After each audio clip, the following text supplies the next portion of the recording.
Justice.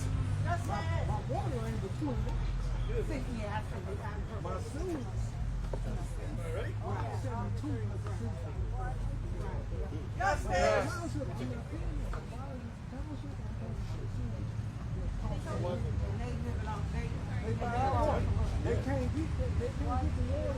Justice.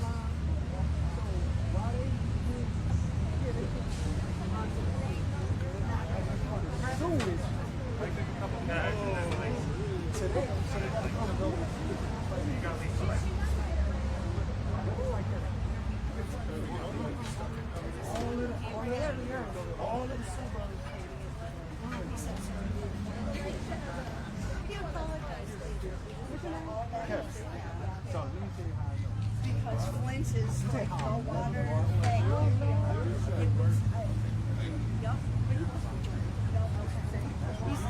One day, I was walking out when you were walking in.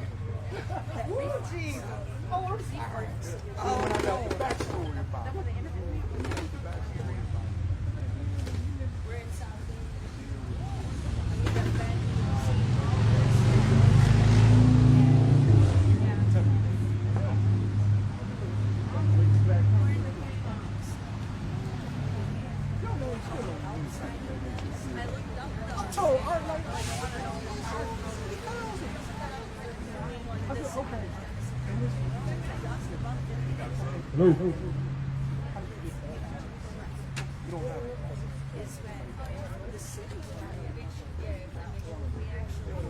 Check.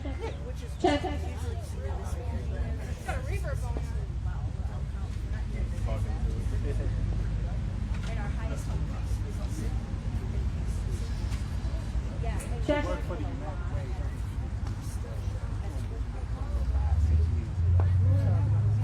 Check. Check. Silver echo. Is that just around or Check.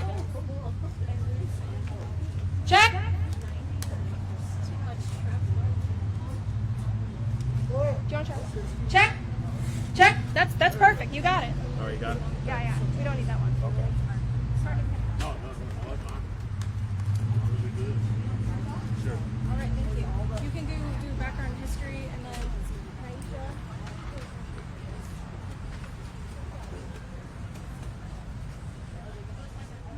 Yes, it is. Hello, hello, hello. Thank everybody for coming. Hello, hello, hello.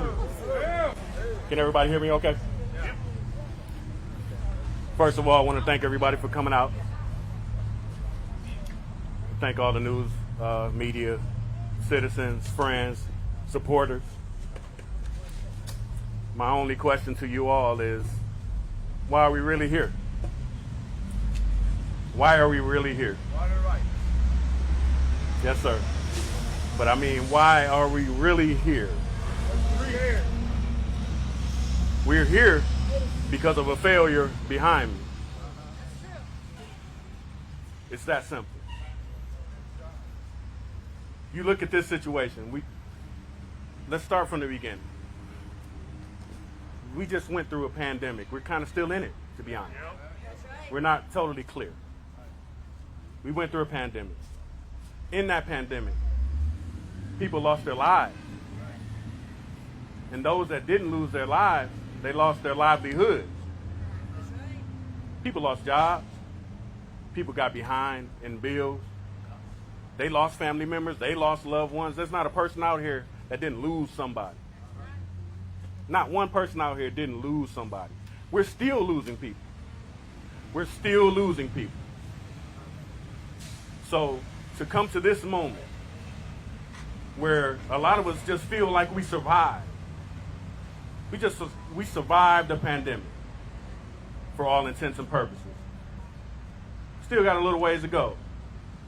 But we get to this moment and we're going to be dealing with the effects of the pandemic probably for the next 2, 3, maybe even 5 years.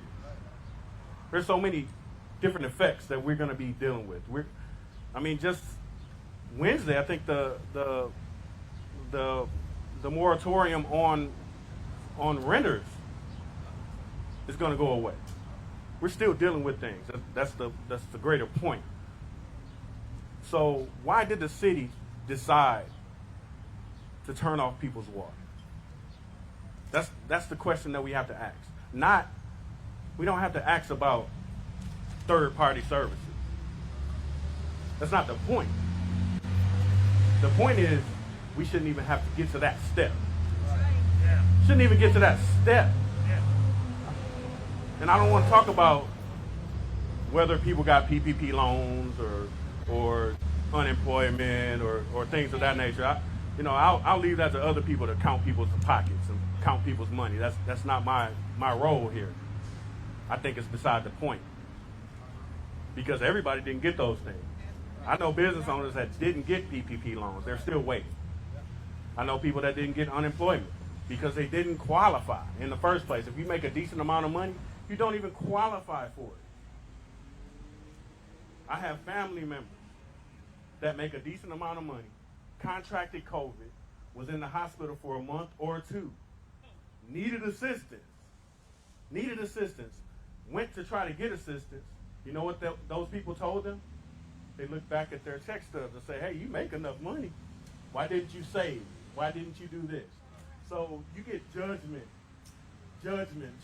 everywhere. Like you're not supposed to fail like we're not human. So to then try to depend on our people that we elected, like we're voters, we're taxpayers. They're supposed to look out for us in our darkest hour, and they didn't. We have to ask ourselves, why not? Why not? Why not? I'll tell you clearly. They didn't care. They didn't care, and they don't care. With the exception of very few, they didn't care. And that's why we're here today. That's why we're here today. What are we going to do about it? Stand up. Damn right. Stand Damn up right. and fight back. That's why we're here today. I hope that not only who's here, but people that are watching around the city, around the state, understand why we're here. Because we didn't have to be here. We shouldn't have to be here fighting to get them to do something that they should have did in the first place. In the first place. You're talking about a municipal government that has ARPA funds at their disposal. Funds that they only got because we're in a pandemic. That would be like me getting money for Naisha, and I decide Naisha don't really need the money. I'm going to do something else. Don't make sense, do it? Don't make sense. Doesn't make sense. None of this makes sense. And I hope that the greater public hears this and fights with us, because we're not going to stand for it. That's why we're here today. That's why we're here today. I need to see them sign. Need to see them sign.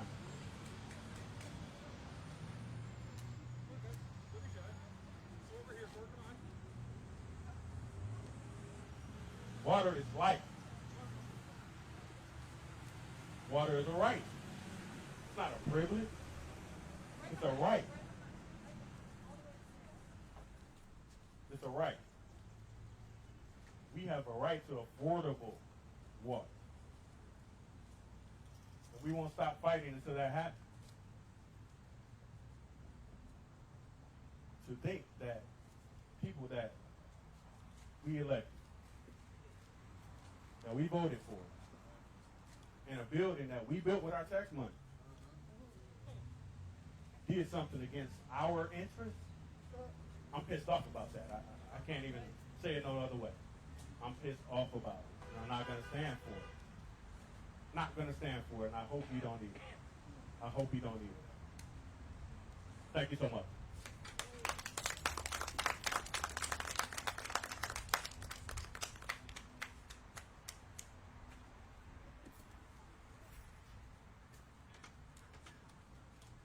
I stand here today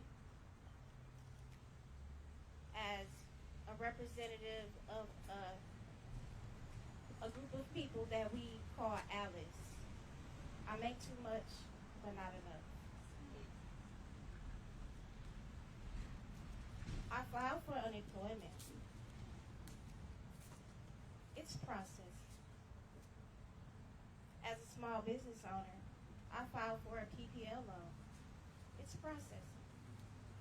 I've even filed my taxes, and it's process. So I did everything right. How is this my fault? I'm at a loss because I've done everything right, but I hear this call that says, "Oh, you should have did better. Oh, you should have did better with your money. Oh, you should have saved. Oh, you knew it was coming." But what could I do? I mean, like, I think about the citizens in Saginaw who have acquiesced because of the fact that they're so downtrodden. They don't usually have someone to speak for them. So they just acquiesce, they just accept. So even if it is not your personal struggle, it's still all of our fight. If it's only 750 residents that is affected, then that is 750 residents too many. I understand that there is monies available with the different agencies, and I'll be the first to promote those agencies. But why do we have to get to there? I'm just trying to get some clear understanding as to what is good governance? What does that mean? In the midst of a pandemic, what is good governance? Is it to go against CDC guidelines that clearly states the danger of turning off water in the middle of a pandemic when the whole time they've been promoting washing your hands? Everyone didn't receive anything. Here I am. And I'm here to tell you, I owe a water bill. But in the grand scheme of things, with all of my bills, I have a studio. I'm a small business owner. Since the pandemic, how many people do you think have been in studios wanting to take pictures? How many people, how do you think my business has been affected? But I've done everything right. So where's my redress? My redress is to call 211 because I should have known better. I should have saved up whatever pennies I had, or maybe got blood from a turnip, I don't know. Or maybe, just maybe, I should close my business down and get a job at McDonald's. I don't know. What did I do wrong? I'm trying to find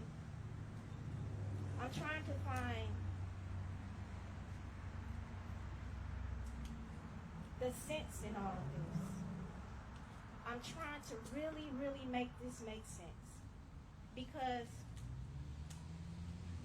I trusted my elected officials to do right by me.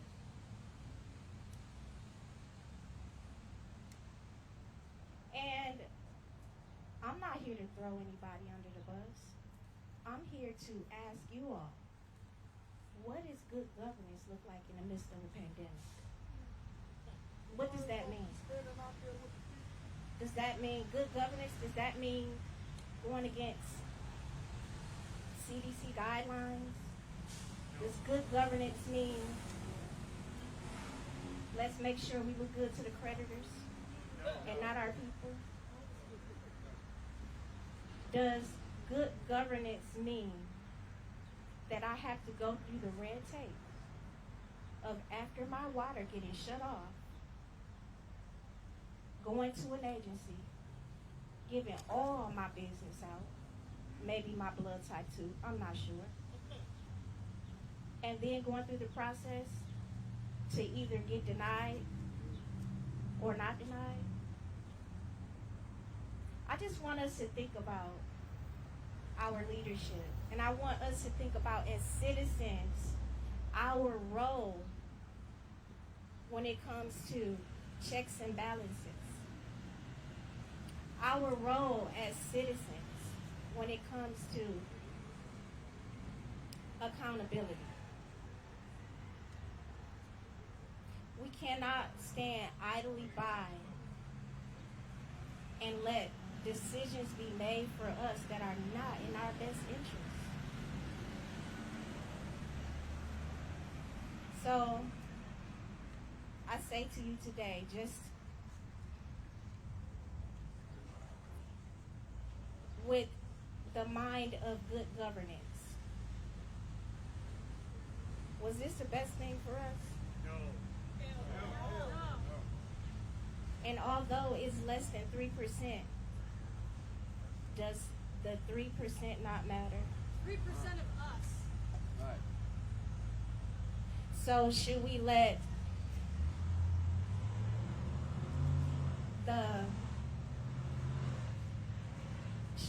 the citizens who are destitute, should we blame them? Is that okay? Is that okay to blame them? No. Why not? They should have did better. They should have saved. They were warned. City Hall needs to do better. They were warned. No, they were warned. City Hall. I was warned. But I'm still waiting. I'm processing. Like a lot of people, I'm processing. Maybe the city needs to do some processing. Thank you. We need to do some process.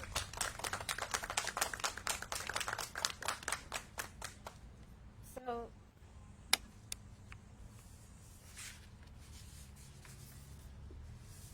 there are also a list of demands that I'd like to add.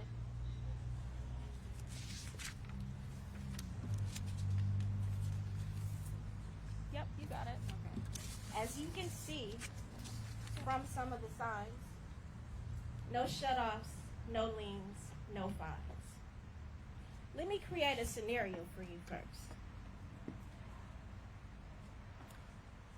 My water is shut off because the highest residence water is getting shut off first. Let's just say my bill is $3,000.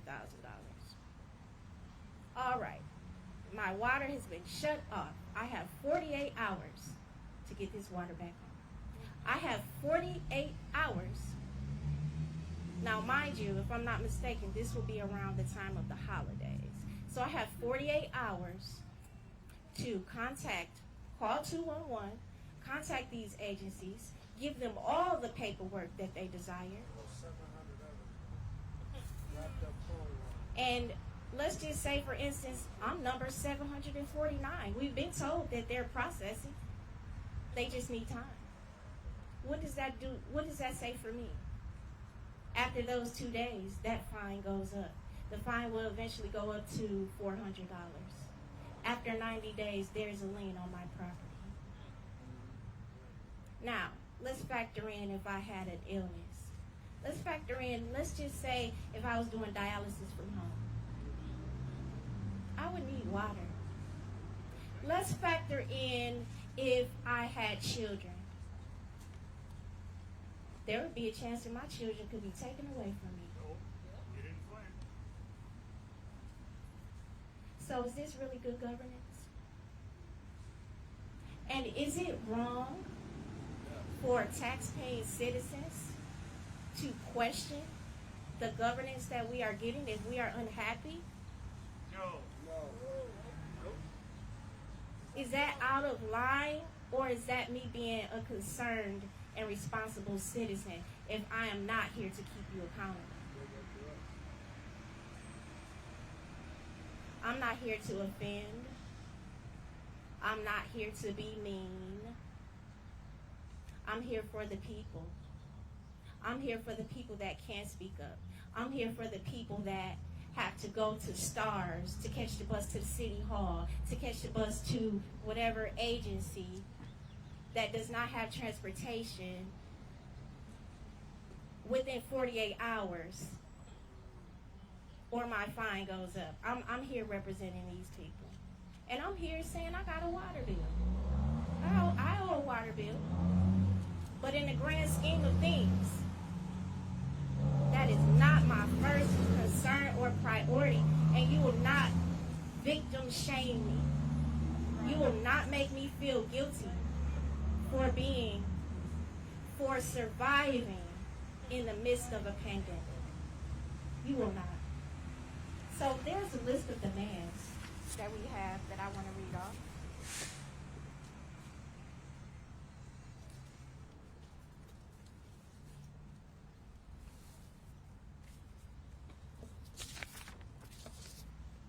The first demand is for Saginaw residents an immediate cease of all water shutoffs in the city of Saginaw, free connection for all disconnected residents, and the implementation of an indefinite shutoff moratorium.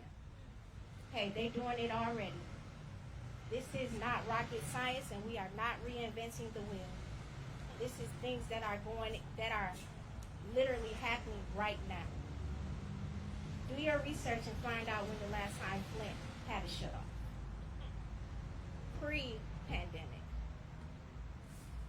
The second, Saginaw residents demand a cessation of all plans and intentions to issue municipal civil violations or fees of any kind to Saginaw residents in relation to their water status.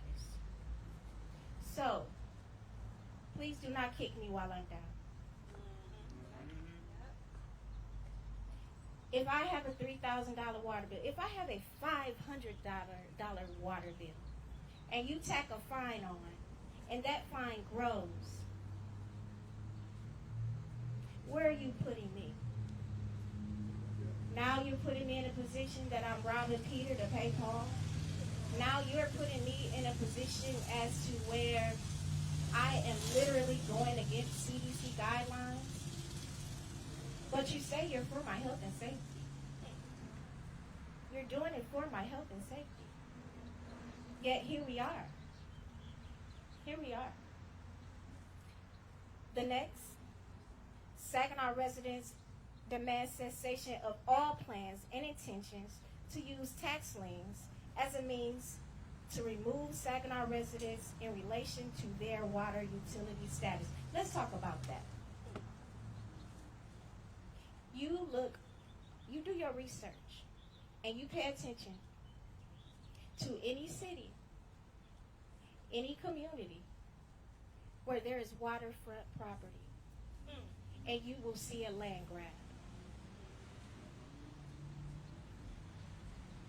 So what happens when I get that lien over a water bill that I could not help myself with? I mean, it's processing. It's processing. But now you get to take my house. And if you think that this is exacerbated or you think it's too much, ask Ben Harvard.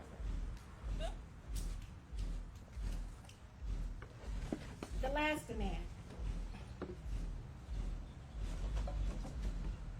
Saginaw residents demand that the city council investigate the repeated efforts of city staff to deny due process in regards to water shutoff evictions, municipal infractions, etc.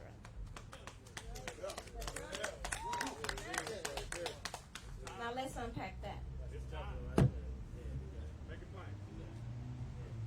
Now we're talking about accountability. Now we're talking about who's the boss. Now we're talking about where does the line end? Where does the line end when it comes to accountability and responsibility? Who's at the cream of the crop?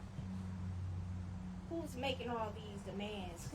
Who's looking out for our best interests? Oh, I can name a few. I'm sure you all seen the article. We're not trying to be mean, but we are also not practicing good governance. And I do understand that we have people that make decisions that we did not elect. We have people that are salaried, that are not from our community, making decisions. How dare I come into your home and run your house, and then I go home to my safety and comfortability? How dare I say that I am for your health and safety when I have no degrees in health? I'm not moonlighting as a health professional. So how can I speak to your health and safety while at the same time going against what guidelines were set by the CDC? How does that work? So we need to start questioning our leadership. And you should not be ashamed to question your leadership. We pay taxes. We vote people into office to take care of us. We have given them the great responsibility of seeing to the needs of the citizens of Saginaw. So when I hear things as such as, oh, I'm not trying to be mean. Mean?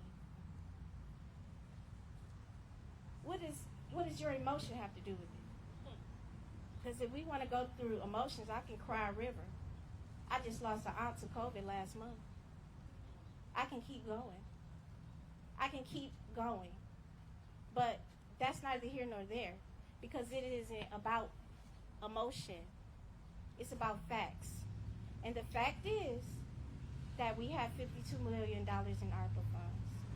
The fact is that this could have been avoided before it even got here. The fact is that we are not doing something that is so maverick or MacGyver. It's already being done. It's already being done. We are not reinventing the wheel. We are not asking for something that is out of our reach. We're speaking on things that are already being done in other cities. All I'm saying is, if you burn my house and you bring a garden hose in assistance, I'm just asking you not to burn my house. Thank you.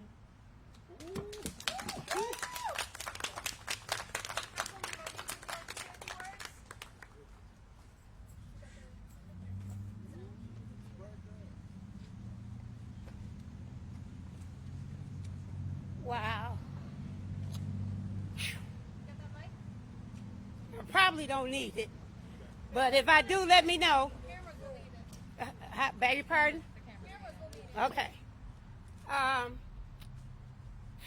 Not to cry, but I get very emotional because this affects the poor of the poor. And when things happen, we have to stop. I'm sorry. But if I'm here today because of you guys, nobody invited me and said, Monique, come. I came because there's a need and because water should not be shut off in the middle of a pandemic. Listen, it's a lot of reasons, like the gentleman said, you know, we got excuses, this, that. I'm not here to judge. But when it comes to paying bills, when the pandemic first hit, a lot of us didn't know where we're going to live or die. So why am I paying a bill? You know, I'm not trying to be facetious, but a lot of us have buried many people because of COVID. We didn't think 2 years ago that we would have 2 or 3 people buried in the matter of a couple of months. And that's where some of us are. We have to be realistic and look at what's going on. As a council person, I'm grieved. But I've stood up for the people of Saginaw for many years. This is nothing new to me. But when you're on the phone with someone and they say, Miss Monique, what can I do? And you hear in the background that their water is being turned off, I feel ashamed. I feel ashamed. Frontline workers, I have talked to a nurse, caught COVID. Those are the people that got the COVID, people in those areas. And her child got COVID. She was off since April. Never have gotten unemployment yet. I don't even have to go there. But I stand with the citizens. I'm very long-winded, so I'm going to try not to be. Because when the citizens said, Monique, regardless of what I think, and of course I'm not with the water shut off, but when the citizens say, you all have spoken. What am I supposed to do as a city council person but represent the people that elected me? Whether you elected me personally or not, that's all right. I'm elected. I got the second highest vote. You think I'm getting ready to let you down? No, I'm sorry. That's not going to happen. That's not happening on my watch. You know, whether I stand alone, a few more people, I'm not here to judge. Everybody had a right to vote however they want. But I'm letting you know, who knew this was going to happen? I ran on, if anybody followed me when I ran for city council, I ran on the water and people getting shut off. Usually when you get shut off, it's because we are poor. We are poor. We relate to the poor. And then to get turned back on, we have a fine to pay. If I didn't have $200 to pay my bill, I don't have the 52 to add to the 200. Come on, do the math. Come on, let's do the math. I'm going to ask for a moratorium on having to have a reconnect fee. How about that? Come on, how about that? It's the poor of the poor always being affected by certain things. It's not right. It's not fair. I'll stand up here again. I'll stand up alone. I'm with you. Hey, no group is represented. Everybody here. You know, they want to make it black, white, rich, poor. But we do know that it's the poor people usually getting their water shut off. It's many people didn't get stimulus. It's many people that didn't get unemployment. And when you have to come out of your pocket and bury your loved ones, where they leave you? You got to think outside the box. It's so many things that happen to so many families. And we have to be sensitive enough to know that just cutting the water, you ain't getting all that money. Unless something else happened, agencies, whatever, people getting ready to move. They're getting ready to move in with people. So you still ain't getting it. Let's be human. Let's have compassion. And let's not turn our people's water off. Thank you very much.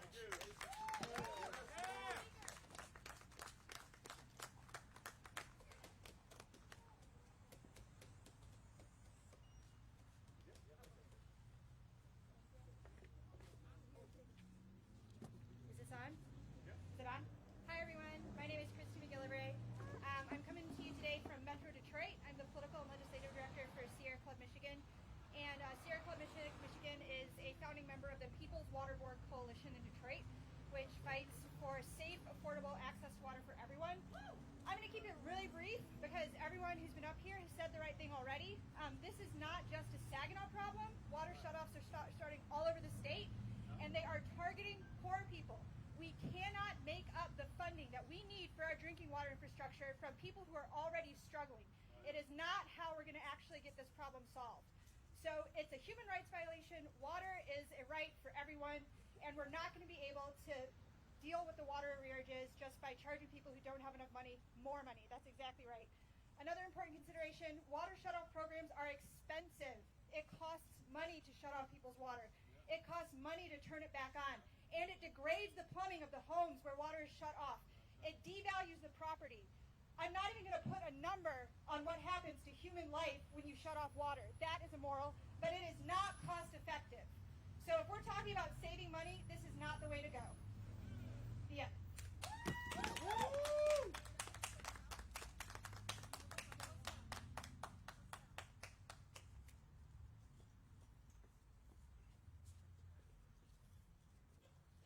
Just want to thank everybody for coming. We appreciate you. This has been a long, kind of tedious process. Again, I have to reiterate, we shouldn't be here. We shouldn't be here. We should have elected officials who actually have enough sense to not only make sound decisions, but actually listen to the people. Each member, each council member, the city manager, so on and so forth, they're a human first. We get that. Everybody may have a different opinion. You may be on this side, you may be on this side. But when you represent the people, you have to listen to the people.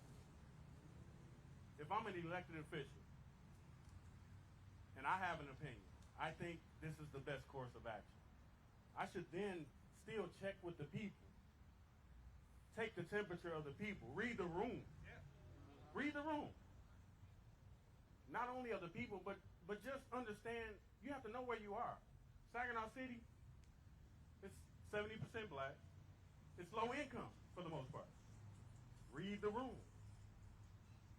Can these people go through a pandemic, deal with what they're dealing with, and then deal with additional costs on top of what they're dealing with?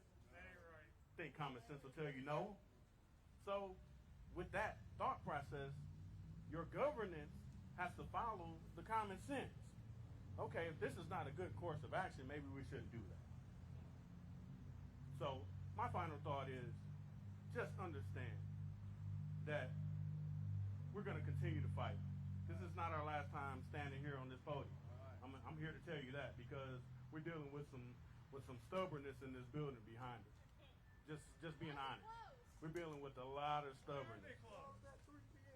Oh, they closed early today because they thought we were going to be trouble out here. Just telling the truth. Good trouble, though. Absolutely. Absolutely.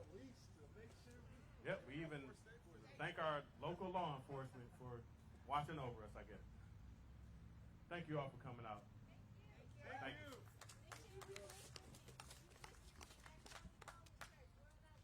We're headed over to Hurley Coleman Church, just so you know, for the redistricting conversation. Bay Road, World Outreach Campus. It's at 6 o'clock.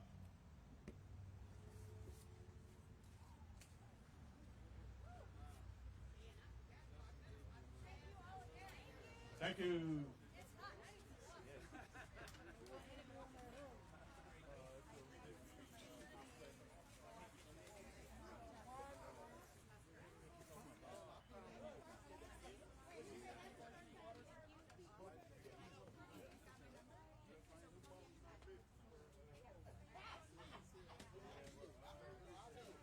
Which way are you going? Because this area is 75. This way is congested.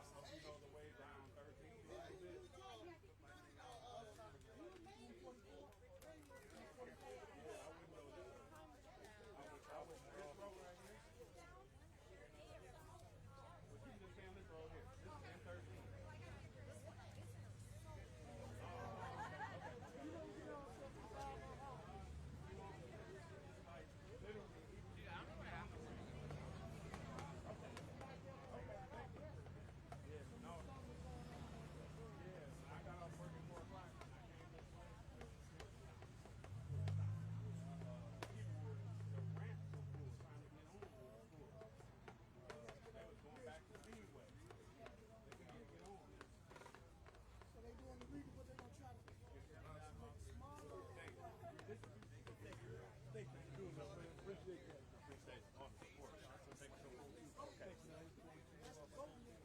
Yes, yes. Yeah.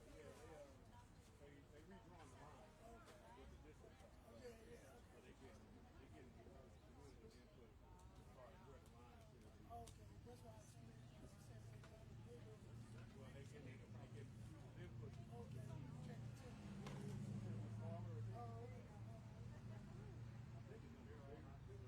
Yeah, man, I appreciate you. Thank you very much. Thank you for coming out. Can you see you at the next meeting?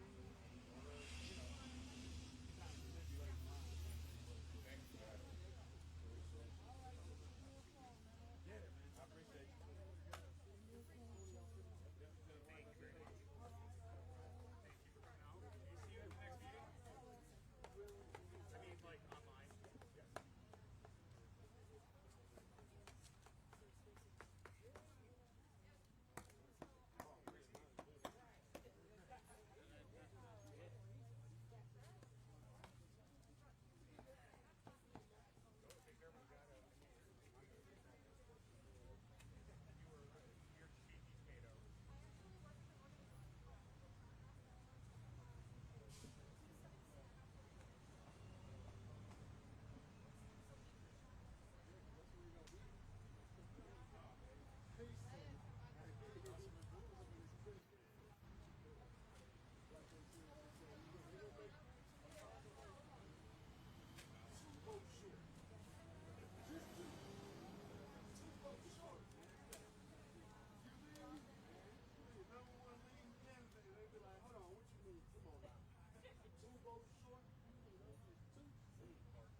Yes.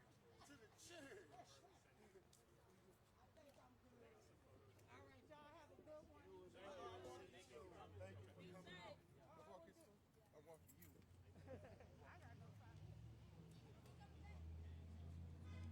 Hey, put them pants up. Put them pants up, man. I'm sweating because you got on pants. Oh, yours breathable. Business left work. It's literally, I just came straight. they getting tall. He's getting tall as soon as I get on.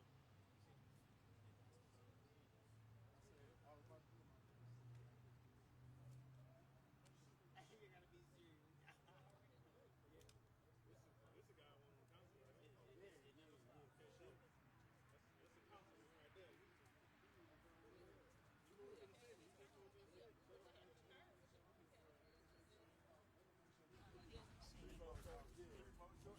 You want me to record? Oh, no, that's okay. Okay, thank you.